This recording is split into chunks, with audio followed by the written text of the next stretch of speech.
निर्मल TT के online classes में मैं रानूट का आपका स्वागत करती हूँ। आज मैं आपके सामने लेकर उपस्थित हूँ अधिगम के लिए आकलन के अंतर्गत मध्यांक। आज हम पढ़ेंगे मध्यांक। कल हमने पढ़ा था बहुलांक।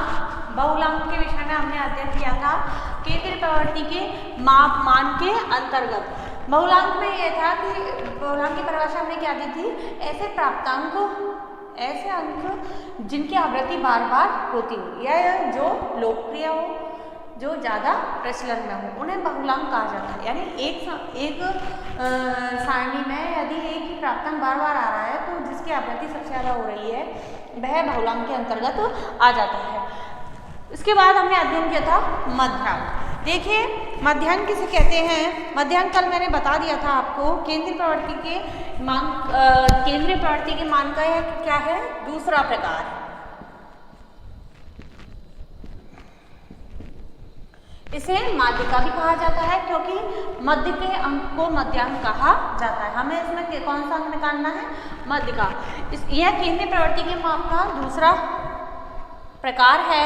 मध्यांक समूह को दो बराबर भागों में इस प्रकार बांटता है कि एक भाग के सारे प्राप्तांक उससे छोटे होते हैं और दूसरे भाग के सारे प्राप्तांक उससे बड़े होते हैं। पूरे प्राप्तांकों को दो भागों में बांट देता है, दो भागों में बांट देता है और एक के प्राप्तांक उससे छोटे होते हैं नीचे के, और ऊपर के प्राप्तांक उससे बड़े होते हैं, उससे बड़े होते हैं। अतः मध्यांक वह प्राप्तांक है जिससे कम व अधिक अंक पाने वाले छात्रों की संख्या बराबर बराबर हो जाती है।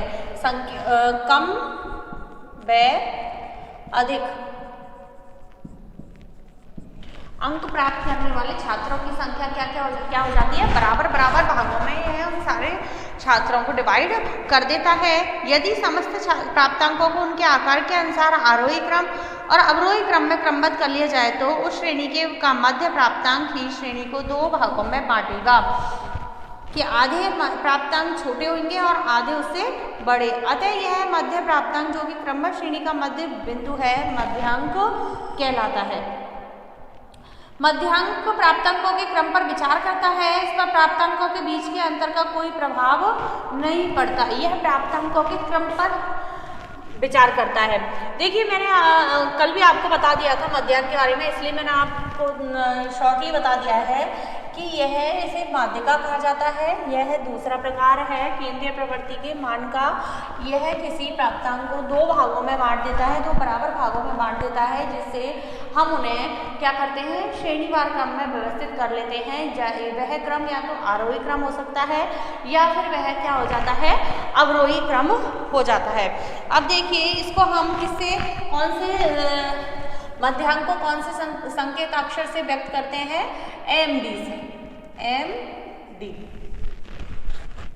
किससे व्यक्त करते हैं, MD से। जबकि बहुलांक को व्यक्त करते हैं हम MO से। अवस्थित समंकों से मध्यांक ज्ञात करना। अब देखिए कल मैंने आपको बता दिया था कि 10, 12, 7, 15, 20, 15 और 20 इनको हम श्रेणीवार में व्यवस्थित कर लेंगे। 7, 10, 12, 15 और 20। अब ये दो और ये दो और बीच का क्या हो गया हमारा मध्यांक। ठीक है, ये अवस्था तो जब ये हमारे जो प्राप्तांक हैं वह विषम संख्या में दिए हो। विषम संख्या का मतलब है 1, 2, 3, 4, 5। इनको श्रेणीवार में एक तो ये क्रम है जिसे हम आरोही क्रम बोलते हैं, और एक क्रम है 20, 15, 12, 10, 7। इन दोनों को हटा दिया, बीच का मध्यांक कहलाया। और ये क्या क्रम है, अवरोही क्रम। तो एक तो ये तरीका है कि हम विषम संख्या में जब हमें प्राप्तांक दिए हुए हों तो उन्हें हम पहली स्टेप में तो हम क्या करते हैं, उन्हें श्रेणीवार क्रम में व्यवस्थित कर लेते हैं। वह श्रेणी कोई सी भी हो सकती है, आरोही क्रम या अवरोही क्रम की। उसमें से हम बीच के पार्ट्स को अलग कर लेते हैं। लेकिन परंतु जब प्राप्तांकों की संख्या हमारे सामने सम होती है, प्राप्तांकों की संख्या जैसे सम होती है, अगर हमारे पास है 10, 12, 7, 15, 20 और 9, अब ये सम है तो इसमें हम इनको व्यवस्थित करेंगे 7, 9, 10, 12, 15, 20। इसको हमने आरोही क्रम में व्यवस्थित कर लिया। अब 3 इधर से छोड़ेंगे, 3 इधर से छोड़ेंगे, बीच में कुछ बचा ही नहीं। तो इसके लिए मैंने आपको एक सूत्र बताया था मध्यांक प्राप्त करने के लिए n+1/2, md बराबर n+1 प्राप्तांक डिवाइडेड बाई 2, मध्य में स्थित प्राप्तांक। अब n क्या है यहाँ पर, इन प्राप्तांकों की टोटल संख्या 1, 2, 3, 4, 5, 6।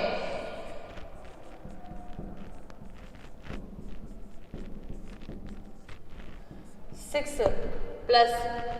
1 7/2।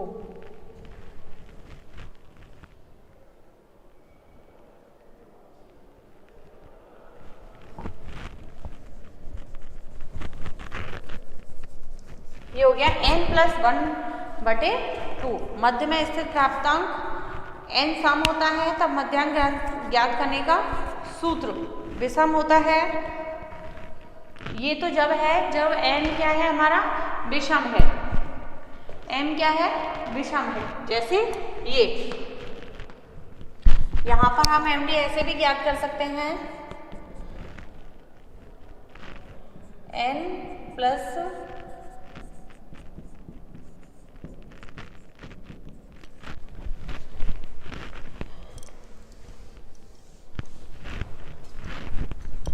n है यहाँ पे 5,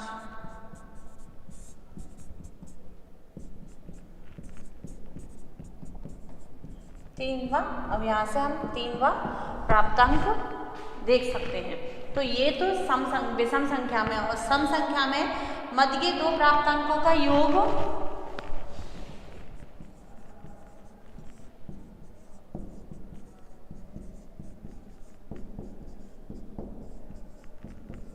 मध्य के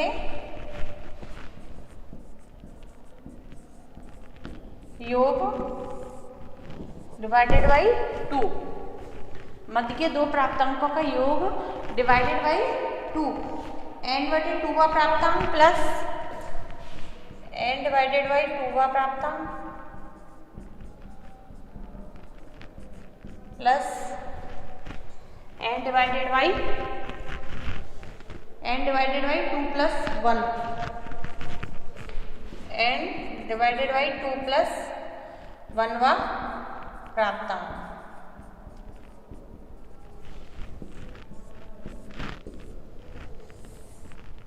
डिवाइडेड बाई 2, ये इसको जब यह सम संख्या में होती है तो इसको ज्ञात करने का मध्यांक ज्ञात करने का सूत्र है n डिवाइडेड बाई 2वां प्राप्तांक प्लस n डिवाइडेड बाई 2 + 1वां प्राप्तांक। ठीक है, अब इसके साथ इसमें हमें क्वेश्चन सॉल्व करते हैं। एक इस वाले का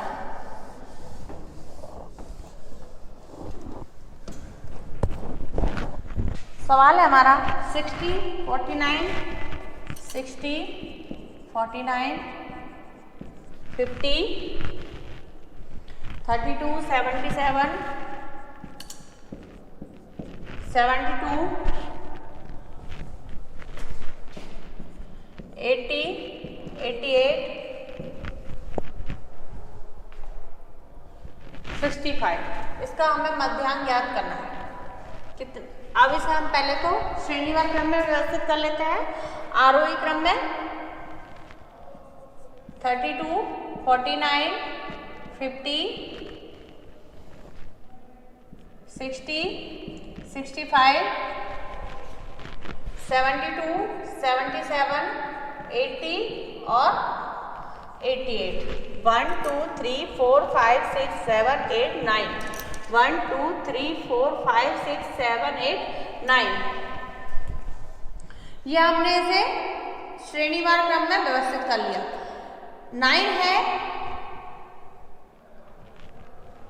9 है तो ये है इसके अकॉर्डिंग 9 + 1वां प्राप्तांक।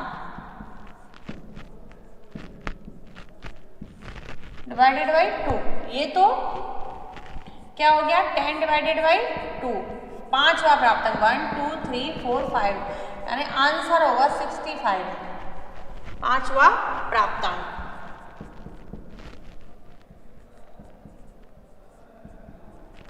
आंसर क्या होगा 65। ये तो था हमारा विषम ऑर्डर में, चार इधर से छोड़ दिए 1 2 3 4 1 2 3 4 फिर 65, ये तो था हमारा विषम ऑर्डर। अब देखिए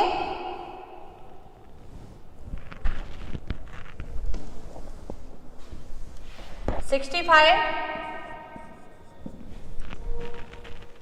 78 82 70 95 89 95 89 62 और 64।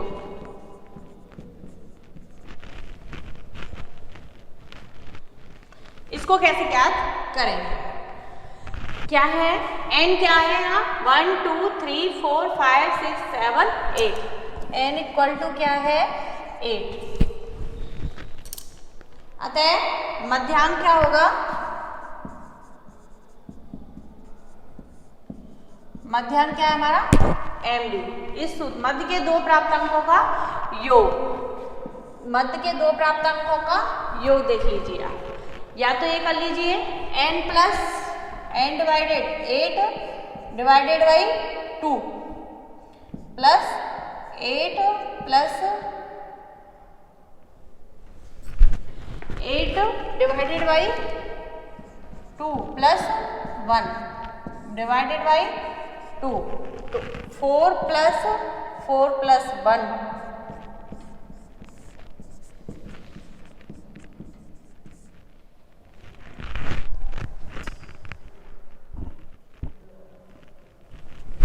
ये हो गया 4 चौथा, और ये हो गया पांचवा।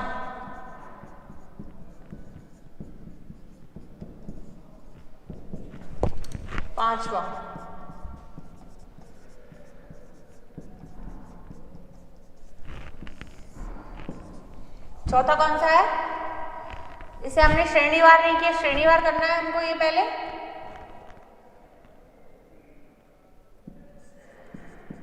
(62) 64 65 70 78 82 89 और 95।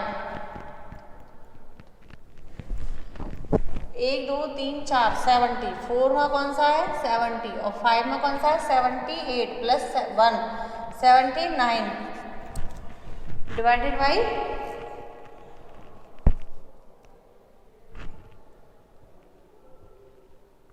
हाँ 79 राइट को,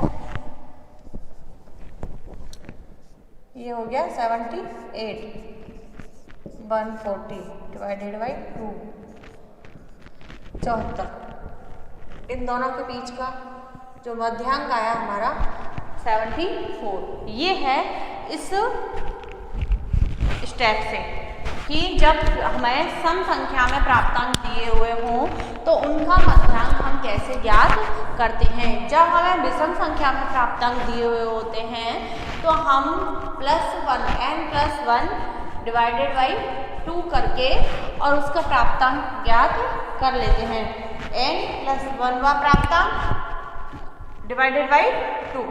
अब जब हमें सम संख्या में दिए हुए होते हैं तो पहले हम उन्हें श्रेणीवार क्रम में व्यवस्थित करते हैं, उसके बाद n+1 n डिवाइडेड बाई 2 वा प्राप्तांक, n डिवाइडेड बाई 2 वा प्राप्तांक प्लस 1 डिवाइडेड बाई 2 करके इसको इस प्रोसेस से हम मध्यांक ज्ञात कर सकते हैं। ये समझ सोचते हैं आपके सामने आ गया होगा मध्यांक का। स्टेप देख लीजिए इसके एक बार फिर से कि स्टेप कौन कौन सी हैं।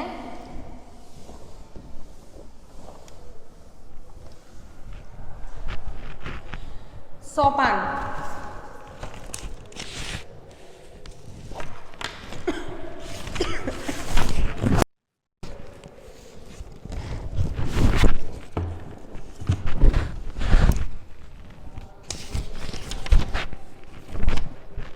सोपान देख लीजिए। सोपान हम इस प्रकार स्टेप्स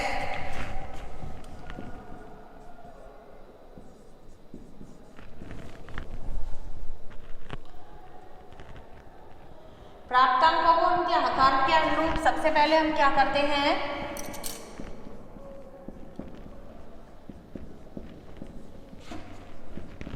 प्राप्तांकों को उनके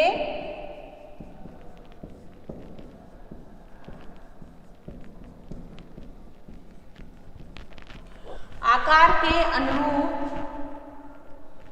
आरोही अथवा अवरोही क्रम में व्यवस्थित करते हैं।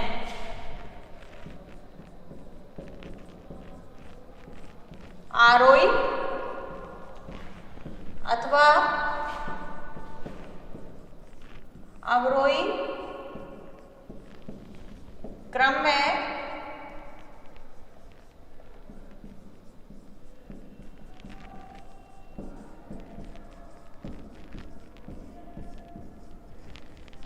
व्यवस्थित करते हैं। प्राप्तांकों को उनके आकार के अनुरूप आरोही अथवा अवरोही क्रम में व्यवस्थित करते हैं। दूसरा है n के विषम होने पर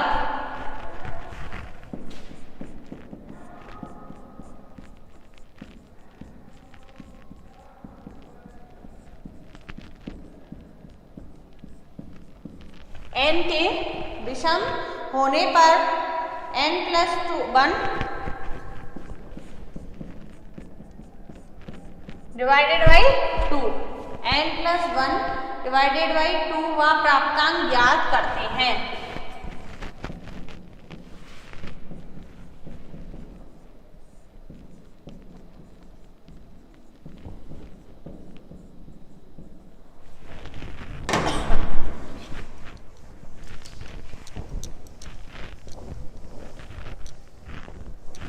कब? n के विषम होने पर, n+1 डिवाइडेड बाई 2, n बराबर क्या है? प्राप्तांकों की संख्या। n के सम होने पर तीसरा है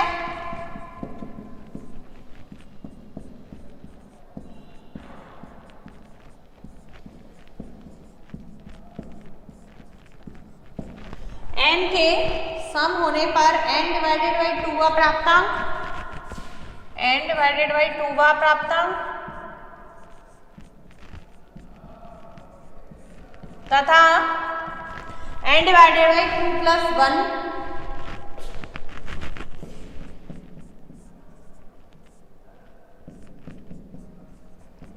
व प्राप्तांक n के सम होने पर n डिवाइडेड बाई 2 का प्राप्तांक, n डिवाइडेड बाई 2+1 में प्राप्तांक को जोड़कर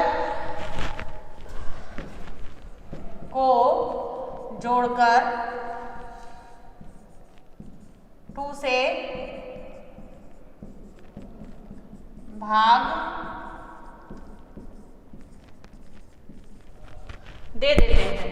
n के सम होने पर n डिवाइडेड बाई 2 का प्राप्तांक तथा n डिवाइडेड बाई 2+1 का प्राप्तांक को जोड़कर हम 2 से डिवाइड कर देते हैं। ये संख्या ये होती है n के सम होने पर प्राप्तांकों की संख्या जब हमें सम में प्राप्त होते हैं। प्राप्त इन दोनों से प्राप्त मान क्या होगा? प्राप्त मान मध्यांक कहलाएगा।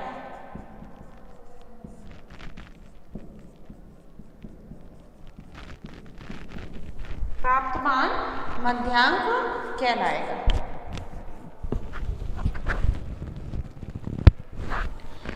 ये थी हमारी स्टेप मध्यांक ज्ञात करने की। प्राप्तांकों को उनके आकार के अनुरूप अवरोही या आरोही क्रम में पहले व्यवस्थित करते हैं। अगर प्राप्तांकों की संख्या विषम है तो n+1 डिवाइडेड बाई क्या कर देते हैं? 2 कर देते हैं और हमें मध्यांक प्राप्त हो जाता है। यदि मध्यांक की संख्या प्राप्तांकों की संख्या हमारे सामने सम है तो पहले हम करते हैं n divided by 2 plus n divided by 2 plus 1 का प्राप्तांक डिवाइडेड बाई 2 और जो मान प्राप्त होता है वह हमारा क्या कहलाता है? मध्यांक कहलाता है। ये था हमारे इसके स्टेप्स। अब आती है बात वर्गीकृत समंकों से मध्यांक ज्ञात करना, मीडियन फ्रॉम ग्रुप्ड डाटा। वर्गीकृत समंकों से मध्यांक ज्ञात करना।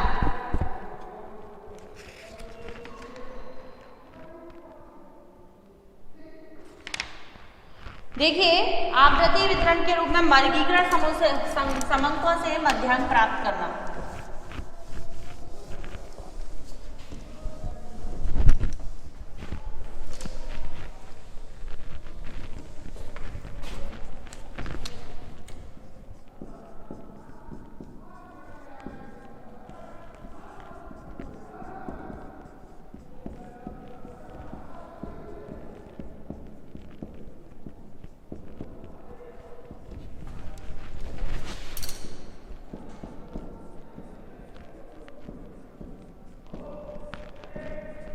वर्गीकृत समंकों से मध्यांक प्राप्त करना।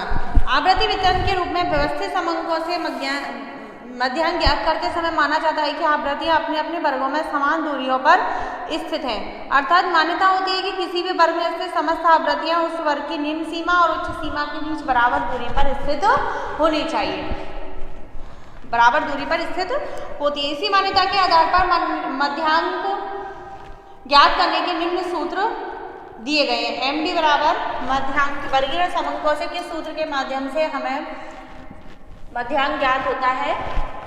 MD बराबर L plus n divided by 2 minus CF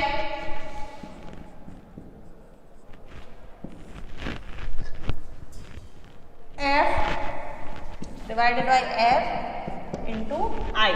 देखिए ये सूत्र है हमारे पास जिसके हम वर्गीकृत समंकों से मध्यांक प्राप्त कर सकते हैं।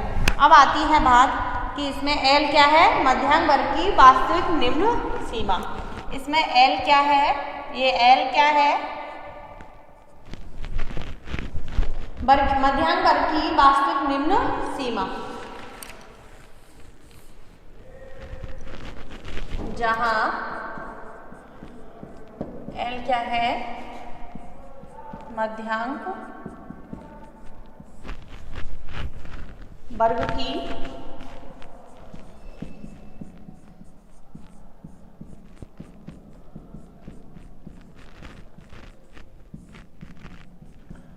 वास्तविक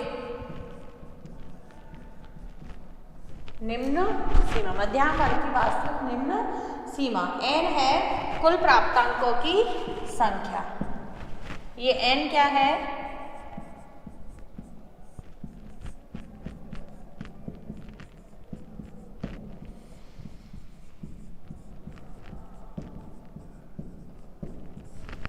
कुल प्राप्तांकों की संख्या। C है भी क्या है? मध्यांक वर्ग से नीचे के वर्ग की संचयी आवृत्ति। मध्यांक वर्ग से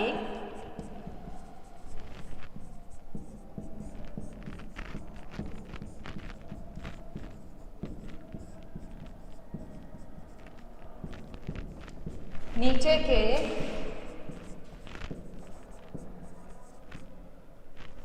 वर्ग की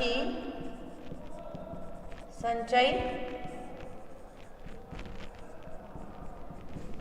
आवृत्ति। मध्यांक वर्ग से नीचे के वर्ग की संचयी आवृत्ति। F क्या है? मध्यांक वर्ग की आवृत्ति।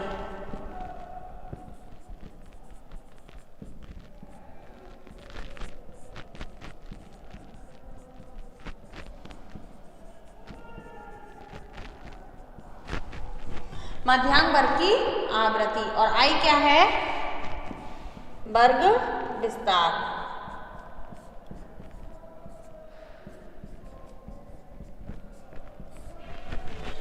L क्या है? मध्यांक वर्ग की निम्न सीमा की आवृत्ति की निम्न वास्तविक निम्न सीमा।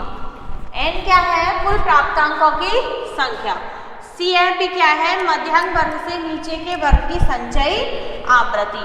और F क्या है? मध्यांक वर्ग की आवृत्ति। I क्या है? वर्ग विस्तार। ये सूत्र है हमारा जब हम वर्गीकृत समंकों से मध्यांक प्राप्त करते हैं। मध्यांक वर्ग वह होता है जिसमें n डिवाइडेड बाई 2v संचयी आवृत्ति स्थित होती है। मध्यांक वर्ग कौन सा होता है? n डिवाइडेड बाई 2v संचयी आवृत्ति स्थित होती है। आवृत्ति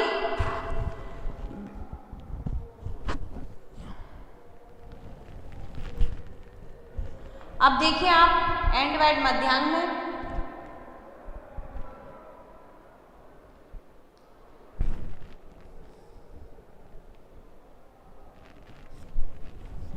मध्यांग वर्ग कौन सा होता है? मध्यांग वर्ग होता है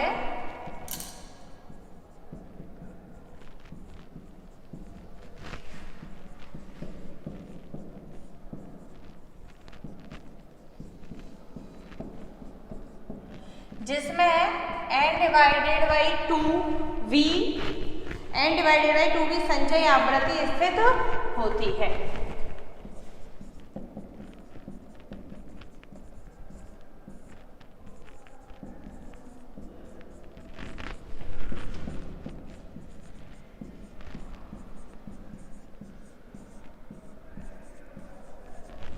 मध्यांग वर्ग कौन सा होता है? मैंने बताया मध्यांग वर्ग की बात से मैंने मध्यांग वर्ग कैसे पहचानेंगे? जिसमें n डिवाइडेड बाई 2v संचय आवृत्ति स्थित होती है, ये आपको समझना है। अब देखिए एक आवृत्ति विवरण हम बना रहे हैं यहाँ पे, सारणी हम बना रहे हैं यहाँ पे, ये समझ में आ गया होगा।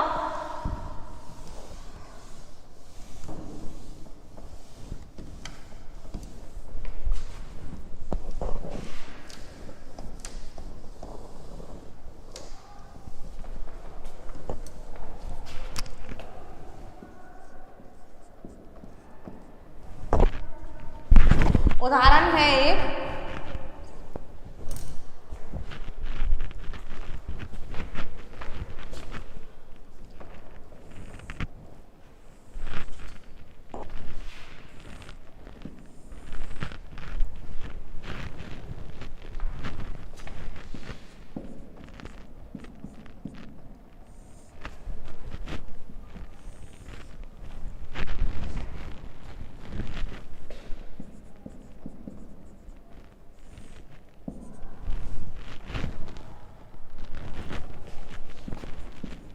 तीस से 39 8,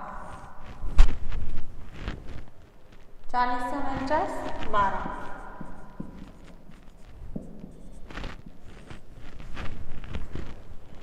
50 से 59 25,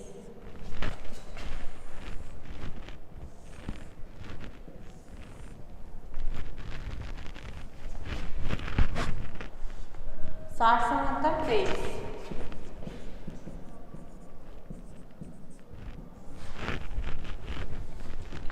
70 से 89 80,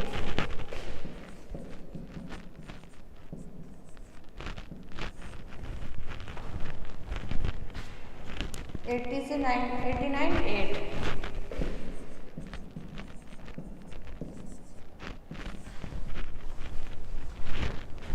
90 से 99 4,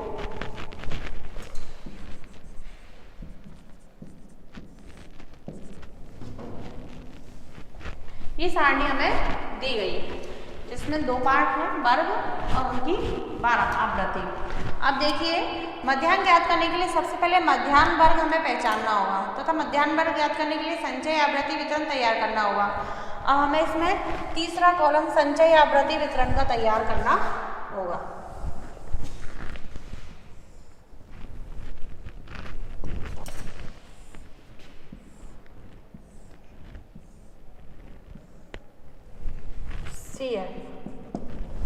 संचयी आवृत्ति वितरण तैयार करना होगा जिसमें n डिवाइडेड बाई 2 भी संचयी आवृत्ति होगी, n डिवाइडेड बाई 2। अतः संचयी आवृत्ति वितरण तैयार करने पर n डिवाइडेड बाई n क्या है हमारा 100, n क्या है हमारा, ये क्या है हमारा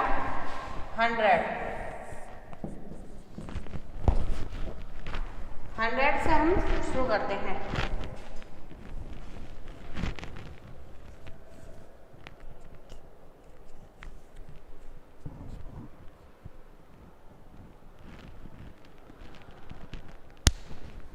देखिए इससे हम संचय बारंबारता संचय आवृत्ति हम प्राप्त करेंगे। तो पहले आप इसे सॉल्व करके देखिएगा, फिर मैं अगली क्लास में इसे समझाऊंगी।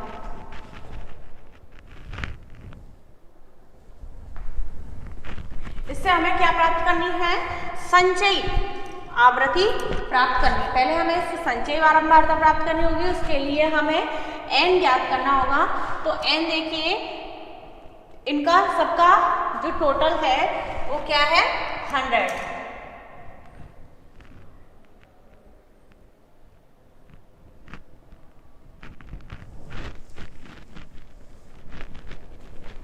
ठीक है, इसके आगे हम आगे इसे सॉल्व करेंगे। धन्यवाद।